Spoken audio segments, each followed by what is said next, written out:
Welcome to the very latest edition of the Premier View Tipperary GAA podcast. Don't forget to give us a follow if you haven't done so already on Twitter. We are at Premier View Pod. On Facebook, our page is the Premier View Podcast, and on Instagram, where we are Premier View Podcast. We have up-to-the-minute news on all things Tip GAA across all our socials, plus the odd giveaway, so don't miss out. If you're a Spotify listener, don't forget to hit follow and also hit the bell so that you never miss a podcast episode.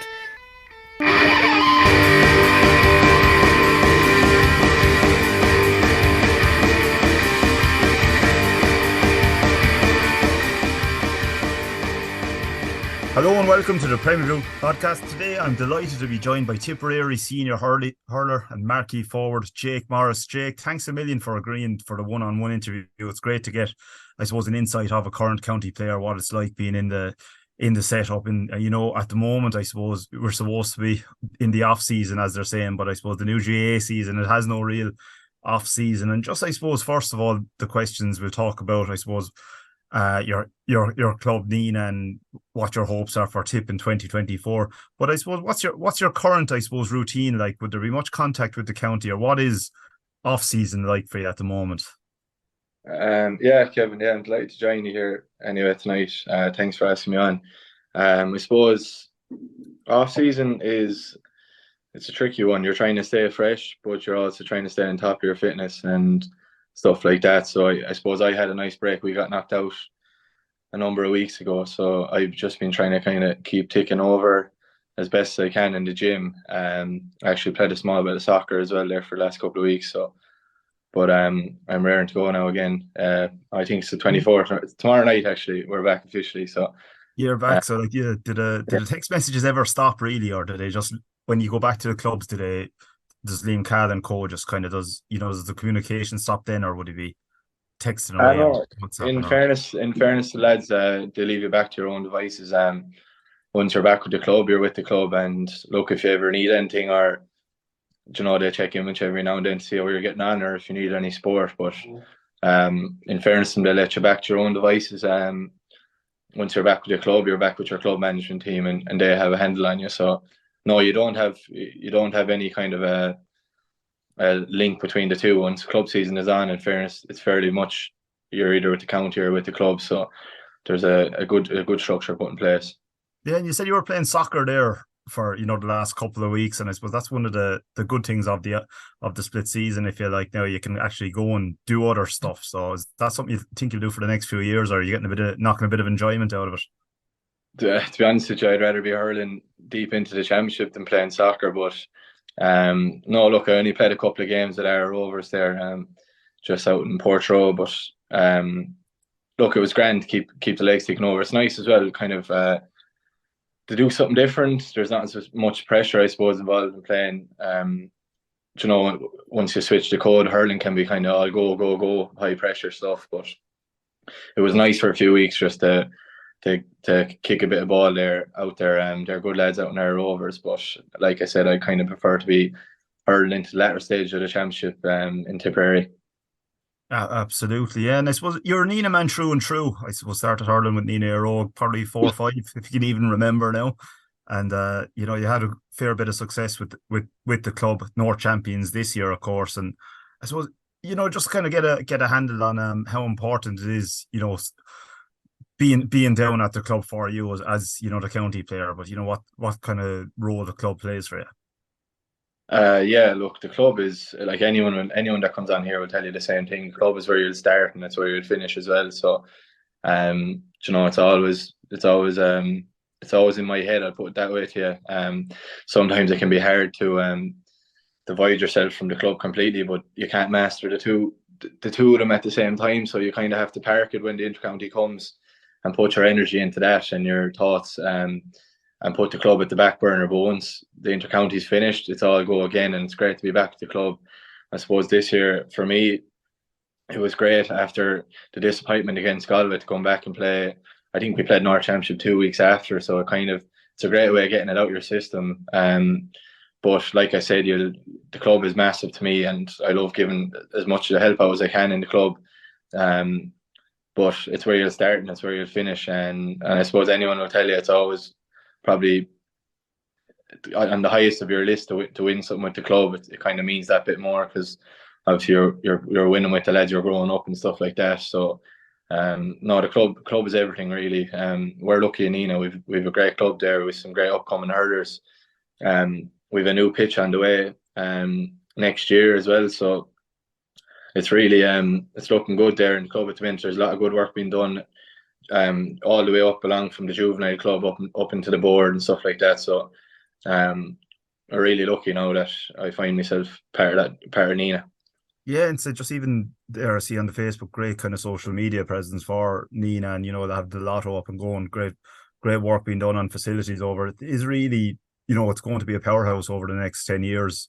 And I suppose it's great being a big player in the new Tipperary County Championship, isn't it? Because as you said there, like, the club, a win with the club would mean so much. A county title has to be the aspiration, I suppose, for the next, let's say, 5 years or so.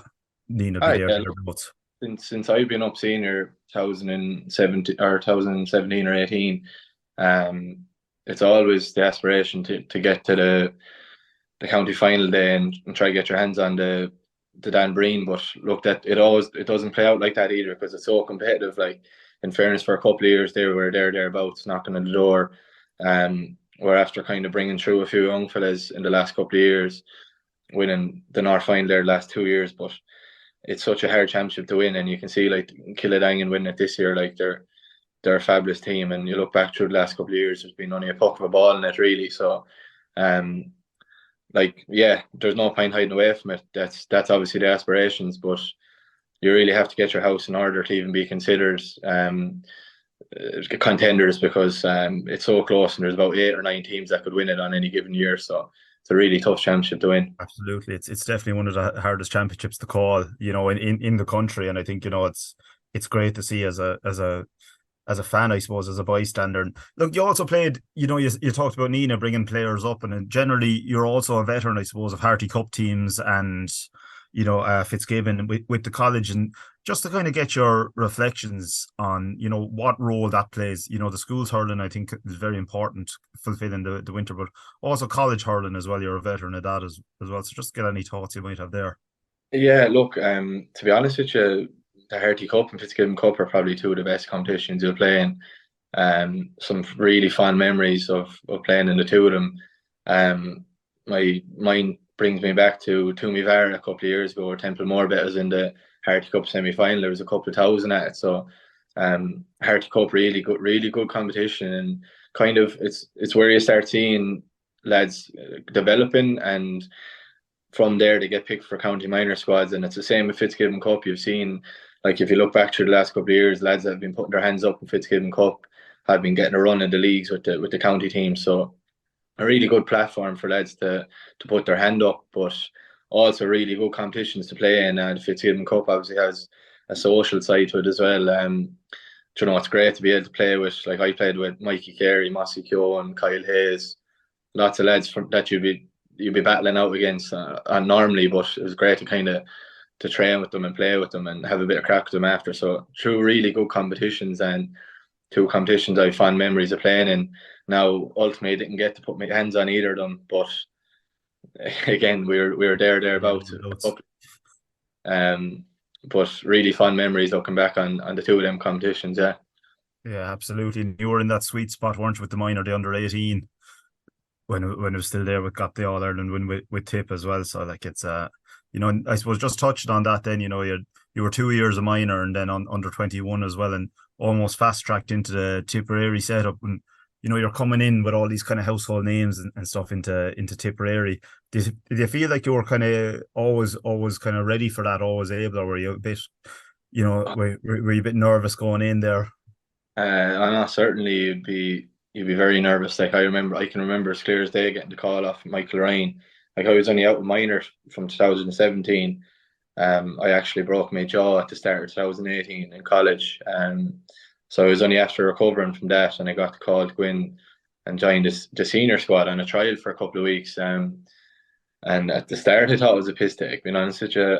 I think Michael Ryan rang me at 10:30 or 11:15 one night, and I was full on sure it was a prank call. So But when he got in there, I suppose it's a really infectious group to get in and see Callanan and Pádraig Maher and Brendan Maher in their pomp, So um, it was a real eye opener for me. But I suppose I went in there with no kind of baggage, and I was able to just go in and enjoy my hurling. I actually ended up getting my debut then that year. So look, we got knocked out early that year, but for me personally, it was great to get on and make my debut and get a couple of appearances. And we ended up winning the under-21 for a finish that summer. So, but yeah, it all happened very quickly. And no, it does take time to find your feet in there. It can be an intimidating place going from minor under-21 up into the senior grade. But I suppose I was lucky. I had some great characters like Noel McGrath and Brendan and Seamus to help you along the way. Yeah, definitely. Noel probably, hopefully, still around for next year. I haven't seen the squad list. You said you're back tomorrow, but you mentioned some of the marquee names. Like lads like Shamey, kind of Brendan Maher stepping away in recent years. And do you think, I suppose, look, you're 24 now. You kind of see you filling that kind of leadership role, stepping up now over the next couple of years. And like, leadership doesn't mean shouting the most, doesn't it, and all that, but it means, I suppose, spotting things and maybe having a quiet word here and there. Yeah, no, definitely. Like, I think really, like you said there, it's not being the loudest in the room. It's probably about letting your hurling do the talking. So, look, that's something that a few of us have been around now for a few years that we need to step up and fill the gaps there that the boys left. Because in fairness to them, they carried the mantle there so well for so long, and it's something anyway that I'll be hungry to do, is try carry on there from there, kind of the leadership roles they played and stuff. But look, we still have some great leaders in the dressing room, and in fairness, like we still have great leaders. I know that for a fact. But it is up to others to kind of chip in to the mantle that's been left behind. So that's something definitely that we're aware of inside the dressing room. And definitely, I suppose one of the questions I was asked to ask is, like, you always kind of called you a natural goal scorer, and how much are you allowed to be a natural player in the modern game, or how much is, you're looking at, say, video analysis and you're expected to be in a certain area, or how much do you think you still play on instinct now? Yeah, look, there's definitely a tough question to answer on the spot. There's an element, like, I think for myself anyway, I still definitely play off instincts, and I think any full forward line or kind of forwards in my bracket would be the same. You're living off instincts, and that's what you're told. And in fairness, most managers wouldn't stop you playing off your instincts. Or there obviously is an element of tactics in the game now that you have to be aware of, and you have to know where to stand on set pieces and puck outs and stuff like that. But when the ball's in play and it's moving so quick, you are still playing off your instincts. So you look at the top forwards there, like Glenn and Conor Whelan and these fellas, they're very much instinctive players still. And you can, obviously there is another side to it as well, that you have to know your role going the other way. But yeah, no, I don't think anytime soon you're going to see kind of management taking that out from their forwards, or any of their players really, for that matter. It doesn't have to be just in the forwards. Your instincts are where it got you there today, and you're not going to take that away from yourself. So it's just about developing yourself as best you can in the other areas of the game that are so prominent at the minute. Being in the right place at the right time, which are plenty of the time as well. And I suppose beginning to look at that, you mentioned it, you can tell, I suppose, you're chomping at the bit to get back hurling now. I think you're meeting up tomorrow night with Tipp, and looking at 2024, and we'll chat about that. But just the week of a match, we're in this split season again where it's not quite every week you have a match, but it is, it can be like you've very little time to reflect and maybe have the post-mortem on one performance, good or bad, and you're straight into the next game. Would you have any kind of way you'd approach a week there? Like, when do you actually start thinking about the next game? Is it a couple of days before? And like, how, just with the way things are gone now, I suppose, like, you could be week on week, or you could have a week off. So I guess for me anyway, it's really the whole week is focused on the weekend. And I suppose once the game is played, you might reflect on it that night, and maybe if you had to do a bit of video work the day after. But once I suppose on the Monday it's gone and you're already focusing on the next one. So whatever reflection you have to do, get it done Sunday and Monday and park it in whatever way the game went for you. You have another one coming next week and you have a different challenge, you have a different opposition, different way of playing, different way of trying to break them down. They have a different way of coming at you. So you really have to, like, especially a disappointing game, it's all good and you're playing well. I suppose you don't have to reflect that much. But if you are after having a poor performance or whatever, you just have to pull it out of your head and leave it go, I suppose, as best you can. And would you be that sort of player, like where you're able to, like, maybe like a lot of players I think might dwell on the kind of the poor things that they do or whatever, like, you could, look, would you be that, or would you be able to kind of park things and kind of move on? Uh, yeah, I suppose. Look, I've probably learned with age now and a small bit of experience that there's no point beating yourself up too much on a game, because I think really um, perspective comes into it too, and it's a game. At the end of the day, it's not kind of life or death. A couple of years back now, I would have been completely different. I might fucking lock myself in the room, or Yeah.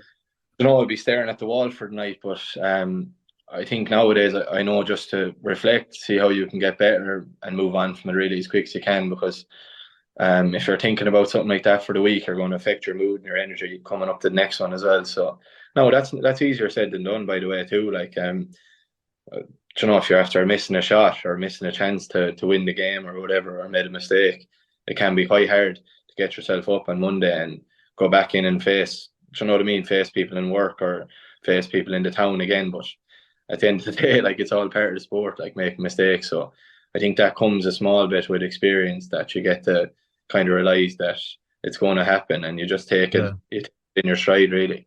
You've never played a perfect game, and that's it. I suppose you're playing on the edge, aren't you? Everything is 100 miles an hour. The decision making, the quick, and it's, as you said, like, it's, you have to go so much on instinct, and you can't get too high or low with it. But that's to be honest, that's a very mature response, but it is hard to do.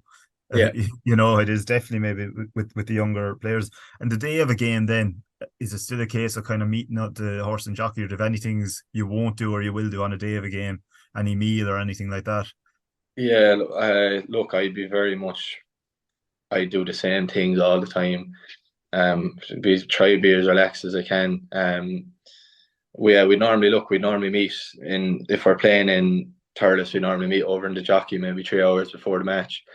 And look, it's nice and relaxed. In fairness, there's no one kind of ready to kind of jump, listening to songs or anything like that. It's building themselves up. It's kind of very much relaxed. And you don't really get going, I suppose, until you come into the stadium. But that's the aim anyway, that you don't expend any energy before that. So it can be very much relaxed beforehand. And in fairness, everyone kind of, you eat what you want, really, whatever suits your stomach. You're not forced to eat too much or too little, and everyone has their own way of doing it. And I suppose I like my own routine before it, but it's nice and relaxed, to be fair.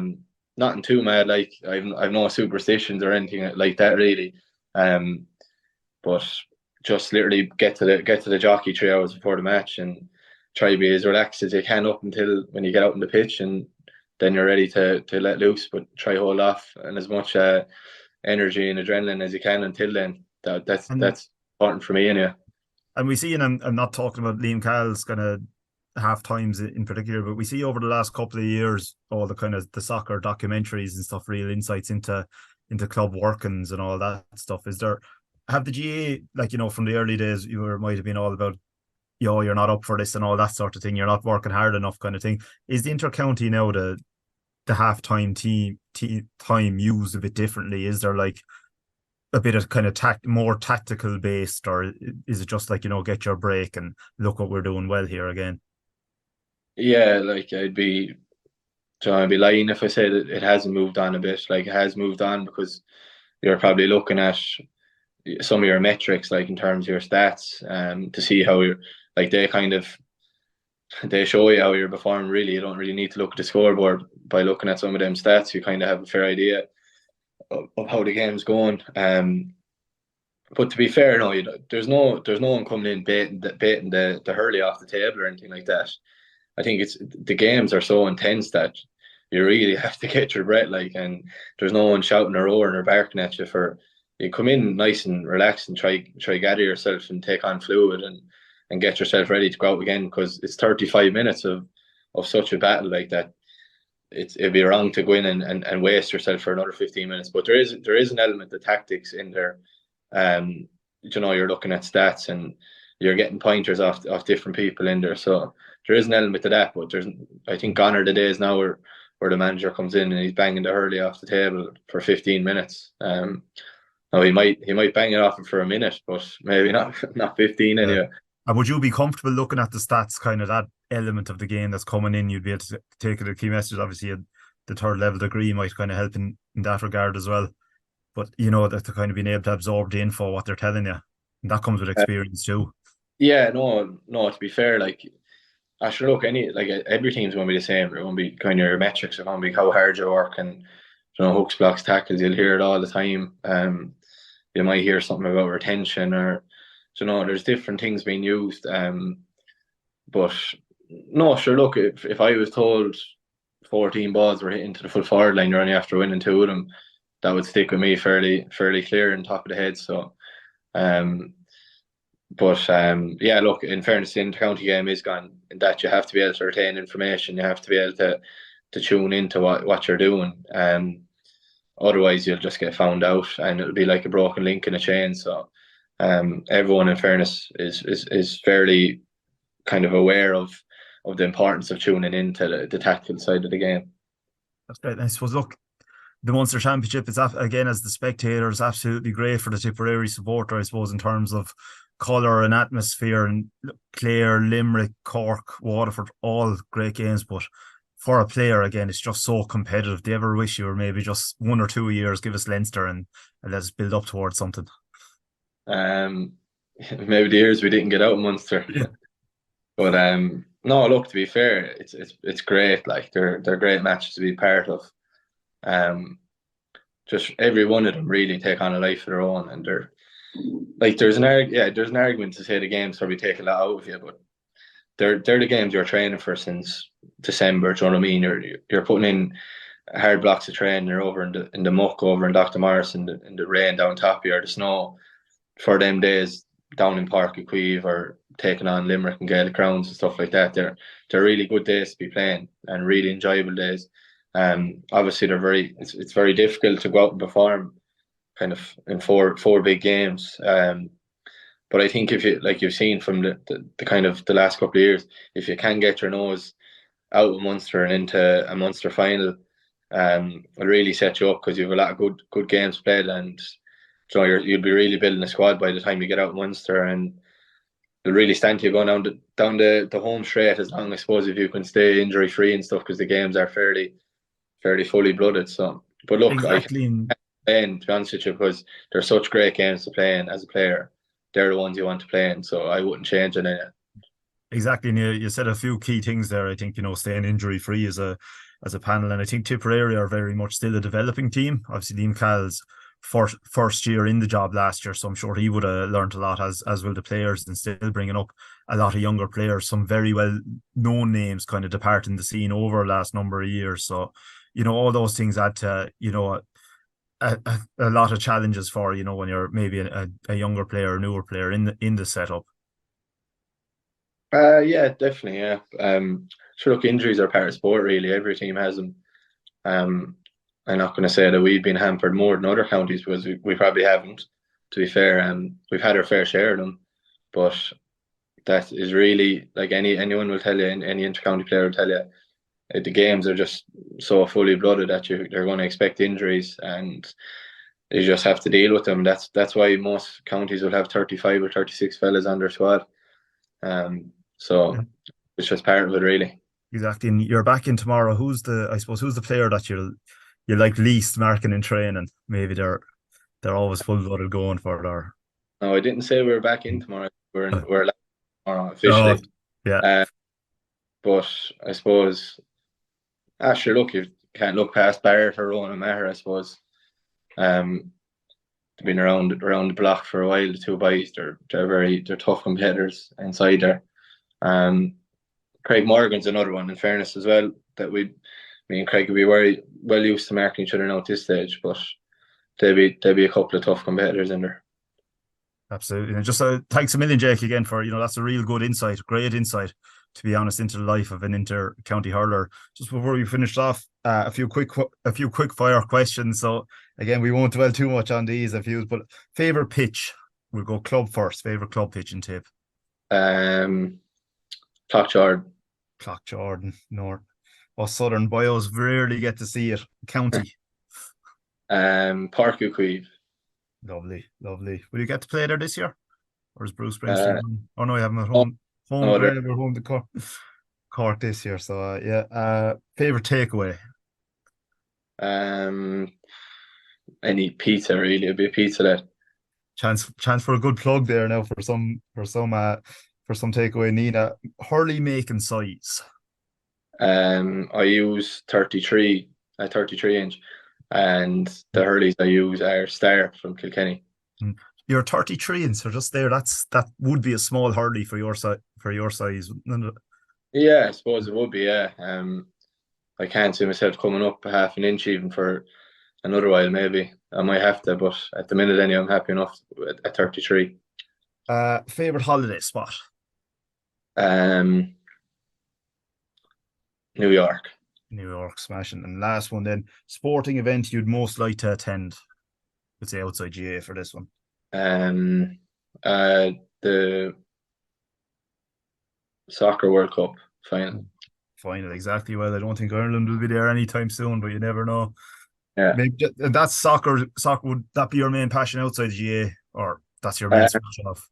Yeah, I do enjoy watching soccer, but I watch anything really, any sport. Yeah. Soccer, rugby, hurling, football, it wouldn't bother me. Camogie, any live sport, maybe bar cricket. And what's the father? Is he Chelsea supporter? You Chelsea as well? Yeah, two of us are for our sins. Mad Chelsea supporters, yeah. Yeah, so look, you might get over there soon enough for an old game. So Jake, very best of luck for 2024 and beyond with Tipperary and Nenagh as well. Look forward to you continuing to hurl up a storm. So again, thanks a million. Thanks a million. Cheers.